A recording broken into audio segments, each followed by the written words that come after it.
IMG、薄い証拠資料の他が、付箋と修正の跡が見える。弁護側はその矛盾をついた。2008年、アメリカ、テキサス州、その法廷で、一人の男の運命が決まろうとしていた。IMG、法廷の重い扉が静かに開く瞬間、光が差し込む。まず、終わりから見せよう。2026年、春、テキサス州の古びた裁判所の廊下に、人だかりができていた。扉が開く。男が出てくる。白髪が増えた。目は落ちくぼんでいる。けれど、立っている。弁護士が、男の肩を抱いた。記者たちがシャッターを切る。家族が駆け寄る。母親が泣いた。妹が泣いた。男だけが、泣かなかった。静寂。誰かが囁いた。また泣かないのか。と、その言葉が、すべてを物語っている。IMG、男が静かに空を見上げるシーン。無表情の中に、深い疲労がにじむ。18年、男が奪われた時間だ。青年は中年になり、夢は消え、名前には、性犯罪者、という烙印が刻まれた。裁判所が彼に有罪を言い渡した理由。それは、証拠ではなかった。凶器でも、目撃証言でも、物的証拠でも、なかった。男が、泣かなかったからだ。法廷で、感情を見せなかったからだ。検察はそれを、冷酷さの証明、と呼んだ。陪審員はそれを、罪悪感のなさ、と呼んだ。裁判官は、それを、有罪の根拠、として認めた。一人の人間の、内面の静けさが、18年という歳月に、変換された。IMG、2008年の古い法廷写真。男が証言台に座っている。表情は穏やか。感情とは何か。涙を流せば無実なのか。取り乱せば信用されるのか。人はそれぞれ痛みの形が違う。叫ぶ者がいる。固まる者がいる。目を細めてただ前を見つめる者がいる。男は後者だった。ただそれだけだった。司法はその違いを知らなかった。あるいは知ろうとしなかった。IMG、無罪判決書のクローズアップ。署名欄に裁判官のサイン。18年後、真実が戻ってきた。本当の犯人が口を開いた。証人の証言が追った男の感情の欠如は心理学的な防衛反応だったと専門家が証明した。泣けなかったのではない。そうやって自分を守るしかなかった。それが罪に変えられた。さて、この男は一体何者なのか。2008年のあの日、法廷に立つ前、彼はどんな日常を生きていたのか。次は全ての始まりとなった平凡なある朝の話をしよう。IMG、テキサス州の郊外住宅街。夜明け前の静かな通り。街灯がオレンジ色に光り、芝生に朝露が光っている。2008年、テキサス州。広大な空の下に、ありふれた朝があった。男の名は、マーカス・ワトソン。当時38歳。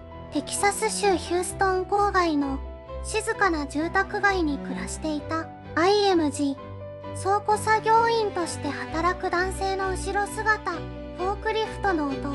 積み上げられた段ボール箱。職業は物流倉庫の作業員。華やかな仕事ではなかった。それでも彼は毎朝5時に起きた。コーヒーを一杯だけ飲んで静かに家を出た。誰かのために働いていた。IMG、幼い2人の子供と笑顔の父親。公園のベンチ。昼下がりの光。7歳の息子と5歳の娘がいた。週末になると近所の公園へ連れて行った。特別なことは何もしなかった。ただ一緒にいた。子供たちが笑うのを黙って見ていた。それで十分だと彼は思っていた。口数の少ない男だった。感情を大きく表に出すことがなかった。職場の同僚は真面目で落ち着いていると言った。近所の人々も挨拶はいつも丁寧だと言った。誰も彼を怖いとは思っていなかった。IMG 夜の倉庫。残業後に疲れた顔で帰宅する男性。玄関灯の光。その年の冬、残業が続いていた。疲れていた。それでも帰宅すると子供たちの顔を見て小さく笑った。感情の豊かな男ではなかった。ただ静かに愛していた。誰も気づいていなかった。その静けさがやがて彼を追い詰める狂気になるとは。IMG 2008年初春、テキサスの夜、静かな住宅街に一台のパトカーのライトが光る。2008年3月のある夜明け、玄関のドアを強く叩く音がした。マーカスは目を開けた。子供たちはまだ眠っていた。扉の向こうに制服姿の警官が2人立っていた。彼は静かに扉を開けた。叫ばなかった。泣かなかった。ただ警官の顔をまっすぐに見つめた。その落ち着きが後に彼を地獄へ引きずり込む。誰もその朝には知らなかった。IMG 夜明け前の静かな住宅街。街灯だけが照らす暗い路地。2008年3月のテキサス州ヒューストン。夜明け前の空はまだ黒かった。マーカス・デイビスはその朝も早く起きていた。工場の早番に備えてコーヒーを入れていた。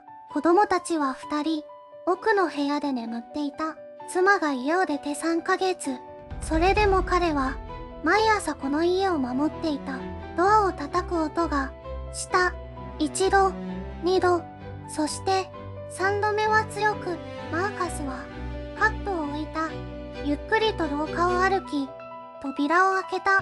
制服姿の警官が2人玄関の明かりの下に立っていた。マーカス・デイビス氏ですか。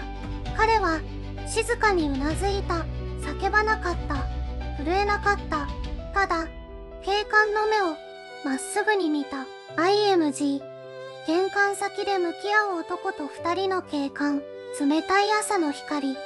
容疑は強姦。3週間前の夜、同じ地区に住む女性が被害を訴えた。その聴取の中で彼女の口から出た名前がマーカスだった。彼はその夜どこにいたか。工場の残業を終えて一人で帰宅していた。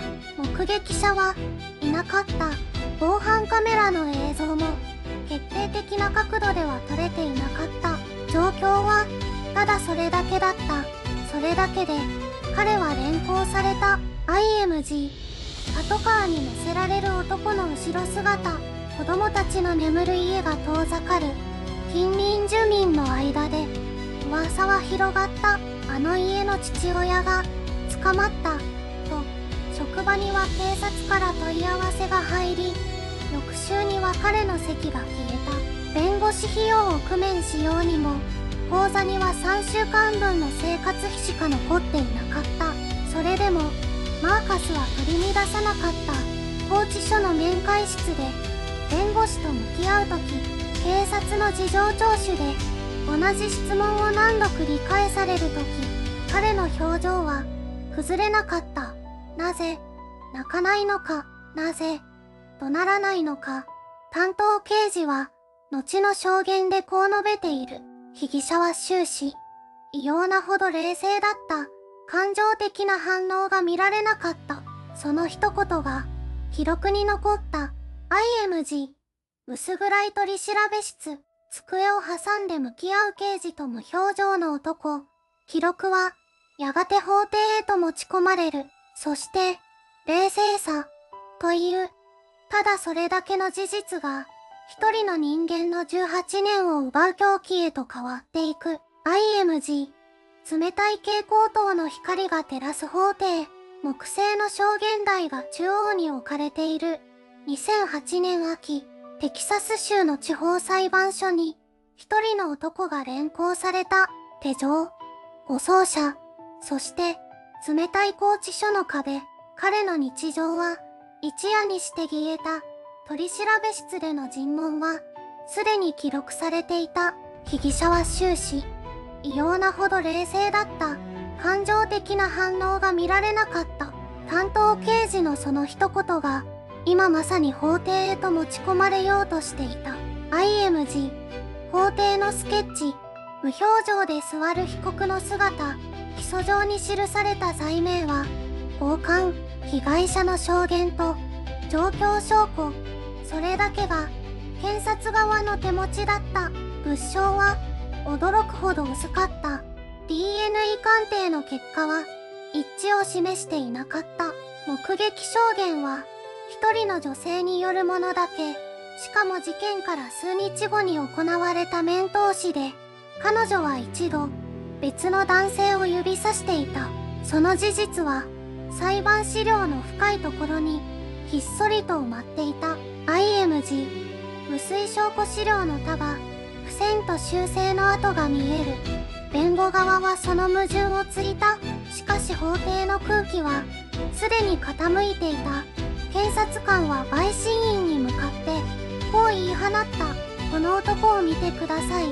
妻を持ち、子を持ち、今まさに自分の人生が崩れ落ちようとしているのに、涙の一粒も見えますか？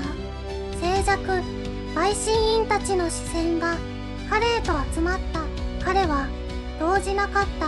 目を伏せることもなく、唇を震わせることもなく、ただまっすぐ前を向いていた。それが致命的だった。冷静すぎる人間は何かを隠している。陪審員の一人は後年こう語っている。あの表情を見たとき、私は確信した。と思っていた。過去形で語られる確信。その重さに気づいた者は当時誰もいなかった。IMG 評決文書。ギルティの文字。評決が読み上げられたのは2008年11月のことだった。有罪。禁錮18年。彼はその瞬間も泣かなかった。叫ばなかった。ただ目を閉じた。長く深く、まるで何かに耐えるように。裁判長は言った。被告に反省の情が見られない。反省。彼がしていない何かへの反省。法廷の扉が閉じる音がした。それは彼の世界が閉じる音でもあった。そしてその扉の向こうで本当の18年が始まろうとしていた。IMG 薄暗い廊下。鉄格子の向こうに光が差す。扉が閉じた。重い音だった。金属が金属を噛む。あの音。それは一度なればもう外からは開かない。2008年11月、テキサス州の刑務所に一人の男が収容された。名前は記録に残る。しかし顔は誰にも覚えられない。ただの番号としてその場所に存在し始めた。IMG 薄明かりの独房。壁に手をついて立つ男。独房は4畳にも満たない広さだった。ベッドと呼べないような板。壁のシミ。遠くから聞こえる誰かの叫び声。それが彼の新しい日常になった。最初の夜、彼は眠れなかった。次の夜も、その次の夜も、天井を見つめながら何度も同じ言葉を繰り返したという。俺はやっていない。声に出さず口だけ動かして誰に聞かせるでもなく、ただ自分の中で確かめるように。IMG 朝の点呼。一列に並ぶ囚人たち。刑務所の朝は早い5時に起こされ点呼を受け、決められた時間に食事をとる。自由などどこにもない。選べるものは何もない。着る服も歩く道も会話する相手さえも。周囲の受刑者たちは彼を最初から警戒した。無口な男、感情を見せない男、笑わない男。刑務所の中でも彼のその静けさは誤解を生んだ。あいつは怖いと噂された。近づく者は少なかった。皮肉だった。法廷で感情がないと断じられた男が今度は感情がないがゆえに孤立していく。 IMG。 窓の光が差し込む一角で膝を抱える男。それでも彼は一つのことだけを手放さなかった。記録することだ。紙と鉛筆が手に入ると彼は毎日書き続けた。その日の出来事、気づいたこと、記憶の断片、裁判で語られた証拠の矛盾。書かなければ忘れてしまうから、忘れたら負けると思っていたから、それが彼の抵抗だった。静かで誰にも見えない、しかし確かな抵抗。 IMG。 差し入れの封筒を握りしめる手。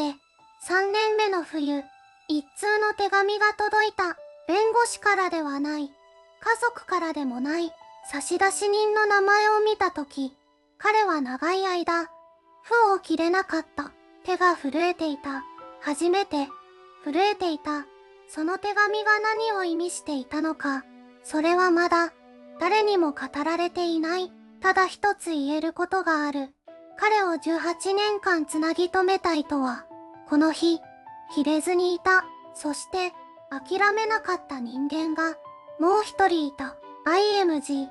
薄暗い廊下、古びた木製の椅子に一人座る女性の後ろ姿。諦めなかった人間がもう一人いた。彼の母親だった。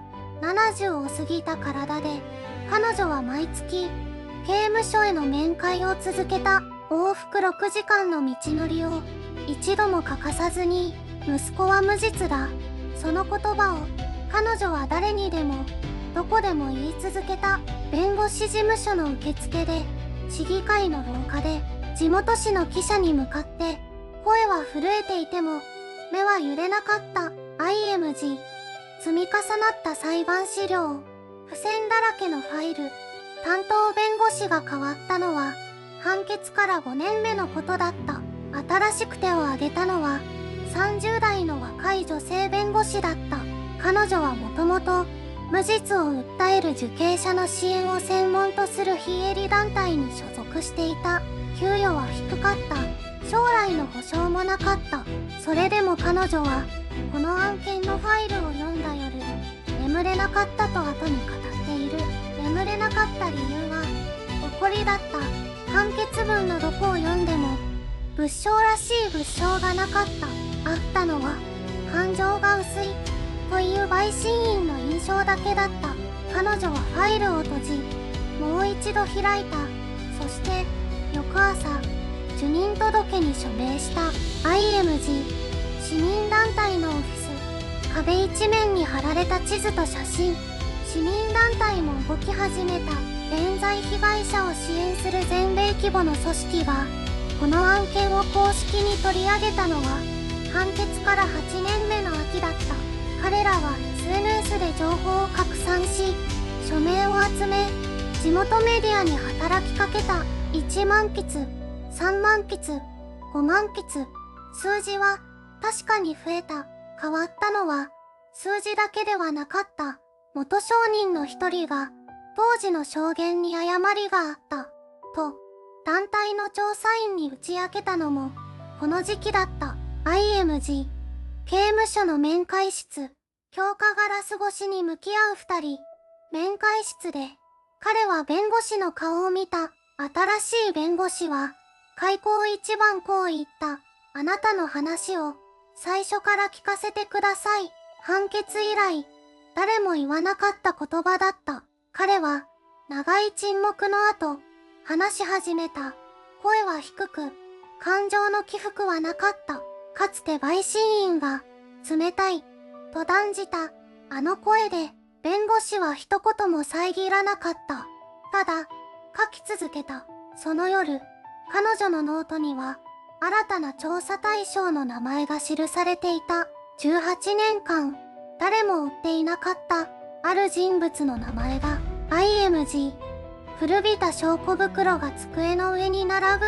埃をかぶったラベルに1990年代の日付が刻まれている新しい弁護士の名は、マリア・エレーラ。無実の訴えを専門に扱う、非営利法律事務所の所属だった。彼女がこの事件のファイルを手に取ったのは、2026年の春、3月のことだった。厚さ10センチを超える書類の束が、その最初のページに、彼の顔写真があった。法廷で撮られた、感情のない目。エレーラは、その目を、しばらく見つめた。調査は、静かに始まった。最初に崩れたのは、目撃証言だった。事件当時、被害者の隣人が、犯人を見た、と証言していた。その証言が、有罪評決の柱の一本となっていた。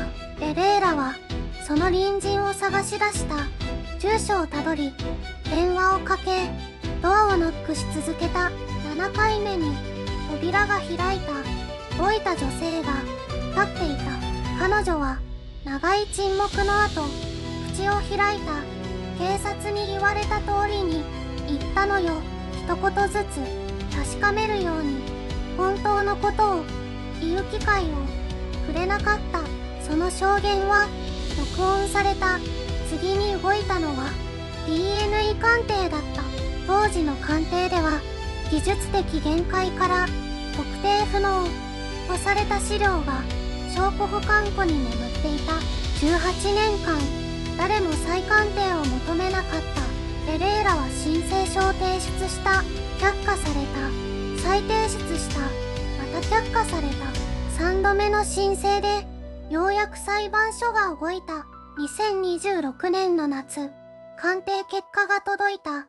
封筒を開く手が、止まる。記されていた遺伝子プロファイルは、彼のものと一致しなかった。別の人物のものだった。しかも、その人物のプロファイルは、州のデータベースに、すでに登録されていた。ある性犯罪者の名前が、そこにあった。事件当時、被害者の住む地区に居住していた。前科者の名前が、証拠は、18年間、ずっとそこにあった。誰も、見ようとしなかっただけで、エレーラはノートを閉じた。窓の外に、夏の夕日が落ちていた。静かな怒りが、彼女の中で、形を持ち始めていた。次の朝、彼女は拘置所に向かった。面会室の椅子に座る彼に、ファイルを差し出した。読んでください。彼は、ゆっくりと、ページをめくった。感情の起伏はなかった。かつて陪審員が、冷たい、と断じた、あの静けさで、だが、最後のページで、初めて、手が止まった。わずかに、震えていた。再審請求の書類に、署名が必要だった。ペンを握る指が、かすかに揺れた。それだけだった。涙はなかった。声も、出なかった。それでも、何かが、確かに動いた瞬間だった。法廷が、再び、この男を裁く日が近づいていた。IMG、薄暗い法廷。傍聴席は満員。正面の証人席に、老いた男が座っている。再審請求書に、署名がなされた。それだけで、世界は動き始めた。2026年の春、テキサス州の地方裁判所に、一通の申立書が受理された。被告人の名は、マーカス・ウィリアムズ。18年前、彼を有罪に導いた証拠の一つは、涙を流さなかった、という事実だった。IMG、古びた証拠書類の束。弁護士の手が、慎重にページをめくる。弁護団は、沈黙していなかった。年月をかけて積み上げた資料が、ついに法廷へ持ち込まれた。鑑定書、目撃証言の再調査、そして決定的なもの、一人の男の自白。その男の名は公判が始まるまで伏せられた。だが地元紙の記者たちはすでに嗅ぎつけていた。法廷の外にカメラが並んだ。 IMG、 法廷の扉、外には報道陣が群がっている。審理は静かに始まった。察側は当初の立場を崩さなかった。18年前の陪審員評決は正当だった。被告人の感情の欠如は罪の意識の表れだった。と、弁護人は静かに反論した。感情を持たないことが有罪の証明になるならば、この国の法廷は人間の内面を裁く権利を持つのか。傍聴席が揺れた。声はなかった。ただ、息を飲む音が広がった。IMG。マーカス本人。証言台に立つ。表情は変わらない。マーカスは証言台に立った。18年ぶりに法廷の中心に立つ男の目は澄んでいた。怒りもなかった。涙もなかった。かつて陪審員が冷酷だと呼んだあの静けさのままで彼は口を開いた。私は何も変わっていません。ただ、それだけを言った。IMG。証人席に座る見知らぬ男。うつむいている。そして、もう一人の男が入廷した。足元が揺れているように見えた。手が膝の上で組まれていた。解かれた。また、組まれた。彼は証言台の前に座った。長い沈黙があった。裁判長が名前を確認した。男は小さくうなずいた。弁護人が最初の質問を投げかけた。あの夜、あなたはどこにいましたか？男の喉が動いた。答えはまだ出なかった。だが、その沈黙自体がすでに何かを語っていた。法廷が息を止めた。マーカスは動かなかった。18年間、ずっとそうしてきたように、ただ、前を見ていた。その証言が語られた後、この裁判がどこへ向かうのか、それは次の場面が明かす。IMG。刑務所の門が朝の光の中でゆっくりと開く。2026年冬、マーカスは外に出た。18年ぶりの空気だった。冷たかった。それでも肺の奥まで深く吸い込んだ。誰も出迎えなかった。家族はすでにちりぢりになっていた。友人は連絡先を変えていた。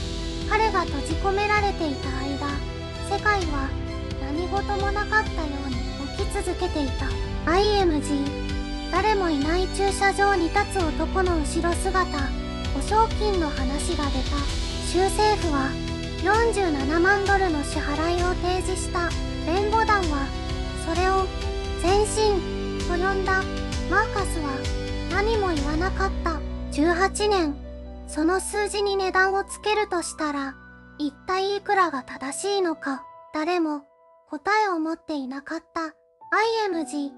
無機質な書類の束と、署名を求めるペン。釈放から3ヶ月後、彼はテキサス州の支援団体に連絡を取った。冤罪被害者のための小さな事務所だった。担当者は言った。あなたのような方は珍しくないんです。と、その言葉がマーカスには重かった。珍しくない。つまり、彼の18年は例外ではなかった。IMG。薄暗い部屋で窓の外を見つめる男。夜になると眠れなかった。音が怖かった。閉じた空間が怖かった。習慣中に身につけた感情を出さない習慣。それは今も抜けなかった。泣き方を忘れていた。怒り方も忘れていた。ただ静かに座っていた。かつて法廷で感情がないと断じられたあの表情のまま。IMG。窓から差し込む朝の光。変わったことが一つある。彼は毎朝日記を書くようになった。内容は単純だった。今日の朝食、今日の天気、今日笑った瞬間。支援団体のカウンセラーが勧めた習慣だった。感情を取り戻すための小さな訓練。18年間感情を持つことが危険だった男が今感情を探して神に向かっている。IMG。ノートに文字を書く。節くれだったて、法廷は彼の沈黙を有罪の証拠と呼んだ。だが、その沈黙こそが彼を生かした盾だったことを誰も謝罪しなかった。司法は間違いを認めた。ただし、静かに書類の上だけでマーカスは今日も日記を書く。怒らず、叫ばず、ただ記録する。その姿はあの日の法廷と少しも変わらない。そしてそれがこの物語の本当の終わりへと続いていく。IMG。薄暗い部屋、窓から差し込む夕日、机の上の引き帳。司法は間違いを認めた。ただし静かに書類の上だけで謝罪の言葉はなかった。